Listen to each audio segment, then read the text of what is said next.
Ito po pala yung sinasabi ko, nagagala pa kami ni Marvin. Yes, as you can see, pupunta kami ng Merlions Park. Yung sinasakyan po pala namin is taxi siya. Since 11 PM na to sa gabi, wala nang bus and train, kaya nag-taxi na lang kami. Grabe, na-appreciate ko talaga yung Uncle Marvin nyo dito. Imagine, galing work pa yan ha. Sa kagustuhan niya na masulit ko yung time dito sa Singapore. At kung tutuusin, day 1 ko pa lang to. Grabe naman yung saya ko dito. Yung akala mong sa social media ka lang makikita ng attractions dito sa Singapore. Pero ngayon, kikiligin ka na lang talaga. Dahil finally, nakikita ko na talaga sila personally, hindi na sa social media. Mapapa-thank you Lord ka na lang talaga. After namin dito, naglakad-lakad lang din kami. Naghanap kami dito ng makakain namin. Si late na to and ito na lang yung shop na open. Kaya dito na lang kami bumili. And after that, nag-video lang ako dito sa mga bulaklak nila. Abay, sino namang hindi may in love sa mga bulaklak na to?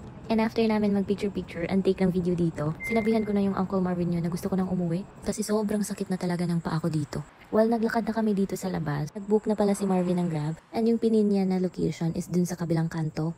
Pero alam niyo ba, tignan niyo kung anong ginawa ng Uncle Marvin niyo. And sabi niya, siya na lang daw yung magbibitbit ng doll shoes ko. Buti na lang walang tao dito. Nakakahiya kaya maglakad ng walang sapatos. Anyways, thank you my love. And waiting lang po kami dito sa Grab na binook namin. And that's it for today. Bye!